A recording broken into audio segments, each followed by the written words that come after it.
সাজাতে গিয়ে দেখি অন্য মেকআপ আর্টিস্ট অলরেডি সাজাতে লেগেছে। মানে এই মুহূর্তে আমার মাথা কিচ্ছু কাজ করছিল না যে আমি কি করব।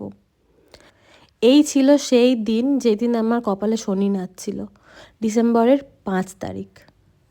আর আমার কাজ ছিল দমদমে, তো আমি সেটার জন্যই বেরিয়ে গেছিলাম। এই যে দেখো, তোমরা দেখতে পাচ্ছ আমি ভেন্যুতে পৌঁছে গেছি। তো ভেন্যুতে পৌঁছে যাওয়ার পরে আমি যখন রুমের মধ্যে যাই তখন দেখি যে ওখানে অলরেডি ব্রাইডকে সাজানো হচ্ছে। অ্যান্ড যেই ব্রাইডকে সাজানো হচ্ছে, ব্রাইড আমাকে যেই ব্যাঙ্কোয়েটের লোকেশন দিয়েছিল, শুভ লগ্ন ব্যাঙ্কোয়েট, তোমরা দেখতেই পেলে, সেই ব্যাঙ্কোয়েটে আমি যাই, কিন্তু আমার ব্রাইড সেখানে ছিল না, সেখানে ছিল অন্য ব্রাইড। তো কি হয়েছিল ব্যাপারটা তোমাদেরকে ভিডিওতেই বলবো, তোমরা ভিডিওটা দেখতে থাকো।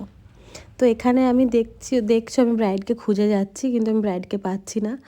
তো তারপরে আমি আবার উবের করার পরে অলরেডি তখন আমার চোখ মুখ দেখে তোমরা সবাই বুঝতেই পারছো যে আমি কতটা টেনশনের মধ্যে ছিলাম। উবের করে নিয়ে আবার লোকেশন চেঞ্জ করে অন্য লোকেশনে যেতে হয়।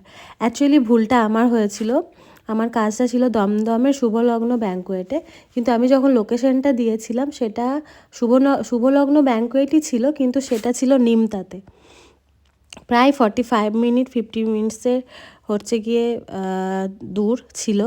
আর আমার ব্রাইড এতটাই ভালো ছিল যে সে আমাকে সব সময় বলেছে, দিদি তুমি একটুও টেনশন করো না, তুমি তোমার মতন টাইমে এসো, আমার কোনো অসুবিধা নেই, কিন্তু বাট তুমি একদম চিন্তা করবে না, তুমি চলে এসো। তো এখানে তোমরা দেখে বুঝতেই পারছো আমার অবস্থাটা কি হয়ে দাঁড়িয়েছিল। তো আজকে আছি আমরা দমদমে, বহু কাণ্ড করে আজকে লোকেশনে পৌঁছানো হলো। আর আমার ব্রাইড খুবই ভালো যে কোঅপারেট করেছে আমার সাথে। তুমি আমাকে কোথা থেকে পেলে আর তোমার আজকের জন্য কি রিকোয়ারমেন্ট আছে একটু বলো। আমি তোমাকে ফেসবুক থেকে পেয়েছি, আমি দীর্ঘদিন তোমার ব্লগ দেখতাম দিদি, তো আমার বরাবরই পছন্দ ছিল, ওই জন্য সে কারণে প্রথমেই আমি যখন বিয়ের ডেট ঠিক আমি দিদিকে ফার্স্ট ফোন দিদিকেই করেছিলাম, দেখলাম লাকি ডেটটা পেয়ে গেছি। আর রিকোয়ারমেন্ট বলতে ওই তুমি আই মেকআপটা একটু হালকা কালারের উপর করো, বাস বাকিটা তুমি তোমার আছে। এমনি বেশি চকচক না না না, ওর ব্যাপার নেই, খালি আই মেকআপটা একটু লাইটের উপর করো, ব্যাস আছে। ঠিক আছে। তো এতটা লেট হওয়ার পরেও আমার ব্রাইড না নিজে প্যানিক করেছে, না আমাকে প্যানিক করতে দিয়েছে। মানে এত ম্যাচিওরভাবে সব কিছু হ্যান্ডেল করেছে, যেটা আমি মানে তোমাদেরকে ভাষায় প্রকাশ করতে পারবো না। তো ভুল মানুষ মাত্রই হয়, কখনো আমাদের ক্ষেত্রেও ভুল হয়, কখনো ক্লায়েন্টের দিক থেকেও ভুল হয়। তো সেগুলো যদি একটু মেনটেন করে বা একটু বুঝে নিয়ে বা আমরা যদি একটুখানি আলোচনা করে বা সিচুয়েশানটা বুঝে নিয়ে পুরো জিনিসটা করি, তাতে আউটপুটটা আমার মনে হয় যে খারাপ আসে না বা কোনো দিন আসতেও পারে না। তো এখানে একটাই কথা বলবো যে আমাদের প্রবলেমটা যদি ক্লায়েন্ট বা আমার আপকামিং ব্রাইডরা বোঝো, বা তাদের প্রবলেমটা যদি একটু হলেও আমরা বুঝতে পারি, জানি সবটাই টাইমের ব্যাপার, কিন্তু তাও যদি আমরা এই জিনিসগুলোকে একটু বুঝে নিয়ে নিজেদের মধ্যে ডিসকাশন করে নিয়ে করি, তাহলে এই জিনিসগুলোতে এতটা প্রবলেম হওয়ার কথা নয়। ভীষণ সুন্দর, মানে যেমন একদম যেমনটা চেয়েছিলাম আমি, একদম এরকমই, একদম লাইটের মধ্যে আই মেকআপ দিয়েছিলাম, দারুণ দারুণ, কোনো কথা হবে না। লাইনার দেবো, কাজল করাবো, খুব সুন্দর হয়েছে, ভীষণ সুন্দর। বাকি আছে।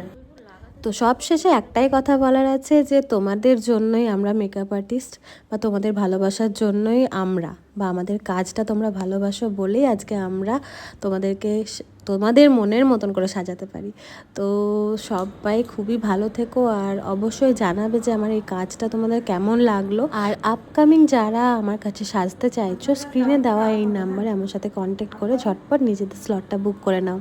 টাটা, আবার দেখাবো অন্য কোনো কাজ নিয়ে। তো তোমার কেমন লাগলো বলো। আমি যেদিন আমার বিয়ে ঠিক হয়েছে তার ঠিক 5 দিন পর আমি উমাদিকে নিয়ে, মানে উমাদির সাথে যোগাযোগ করি। তো প্রথম থেকে আমি ভেবেছিলাম যদি আমার বিয়ে ঠিক হয়েছে আমি সাজবো, উমাদির কাছে সাজবো ফাটাফাটি, যেমনটা বলেছি ঠিক তেমনটা, বংশ আরো বেশি। অলরেডি আমি আমার বাড়ির প্রত্যেকের থেকে রিভিউ পেয়ে গেছি, বিভৎস সুন্দর, মানে কোনো কথা হবে না, মানে আনএক্সপেক্টেড, সত্যি বলছি একদম একদম। আমি যেটুখানি বলেছি সেটার থেকেও আরো নিজের এফোর্টটা বিভৎস, যে দারুণ দারুণ ফাটাফাটি, কোনো কথা নেই।